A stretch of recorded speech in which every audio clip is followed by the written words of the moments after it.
بعض دفعہ جو ہی فرض نماز ختم ہوتی ہے، بعض لوگ اپنے ماتھے پہ ہاتھ رکھ کے تو ایک دعا پڑھنے شروع کر دیتے۔ یہ کیوں پڑھتے ہیں؟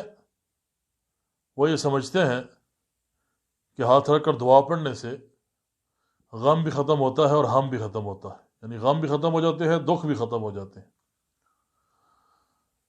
حالانکہ یہ روایت سندن صحیح نہیں ہے، ضعیف روایت ہے، نبی علیہ الصلوۃ والسلام تک بسند صحیح پہنچتی نہیں ہے۔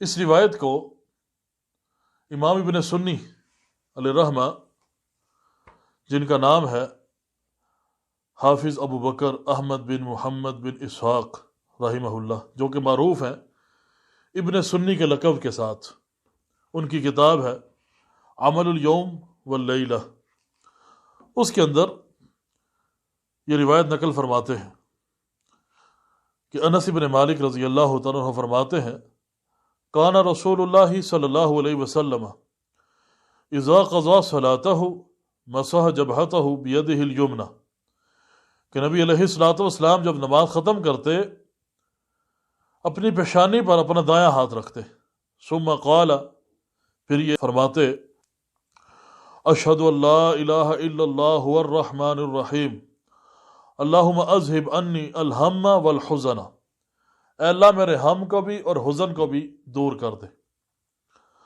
اب یہ روایت اس کے علاوہ امام طبرانی علیہ رحمہ اپنی معجم اوسط کے اندر نقل کرتے ہیں، اس کا نمبر ہے 2499۔ اسی طرح امام ابو نعیم اپنی کتاب الحلیہ کے اندر نقل کرتے ہیں۔ شیخ البانی رحمہ اللہ اس روایت کو ضعیفہ کے اندر درج کرتے ہیں۔ اب ضعیفہ کے اندر درج ہونے کا معنی کیا ہے؟ کہ یہ روایت صحیح نہیں بلکہ ضعیف روایت ہے، یہ موضوع روایت ہے۔ یہی وجہ ہے کہ اس کتاب کے جو محقق ہیں انہوں نے بھی اس روایت کو موضوع قرار دیا ہے، یعنی جھوٹی روایت۔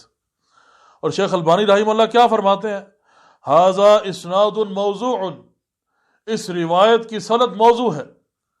اور مزید فرماتے ہیں اس میں ایک راوی ہے سلام المدائنی، یہ جو مدائنی ہے یہ اپنے دادا کی طرف منسوب ہے، اس کی نسبت اپنے دادا کی طرف ہے۔ اس کے بارے میں شیخ البانی فرماتے ہیں وَهُوَ كَذَّابٌ، یہ کذاب جھوٹا راوی تھا۔ اور دوسرا ایک راوی ہے زید، وہ بھی ضعیف ہے۔ یعنی ایسی روایت جو کہ موضوع جھوٹی روایت ہے، آپ اس کو پڑھیں گے آپ کو فائدہ نہیں ہوگا۔ ہاں اگر آپ غم اور دکھوں سے بچنا چاہتے ہیں تو اس میں صحیح روایات موجود ہیں، انسان ان پر عمل کرے۔ ایک بڑی بہترین دعا جو کہ صحیح بخاری میں موجود ہے، اور صحابی فرماتے ہیں رسول اللہ صلی اللہ علیہ وسلم اکثر پڑھا کرتے تھے، اس کے الفاظ مختلف ہیں۔ آپ علیہ الصلوۃ والسلام پڑھا کرتے تھے اللہم انی اعوذ بک من الہم والحزن والعجز والکسل والبخل والجبن وضلع الدین وغلبۃ الرجال۔ اب جب صحیح چیز موجود ہو تو جعلی اور بناوٹی چیزوں کا کوئی فائدہ نہیں ہے، یا پڑھتے رہیں گے فائدہ نہیں ہوگا۔ لیکن اگر صحیح پڑھیں گے جو رسول اللہ صلی اللہ علیہ وسلم پڑھتے تھے، انشاءاللہ فائدہ مند رہے گی۔ اللہ تعالیٰ عمل کرنے کی توفیق۔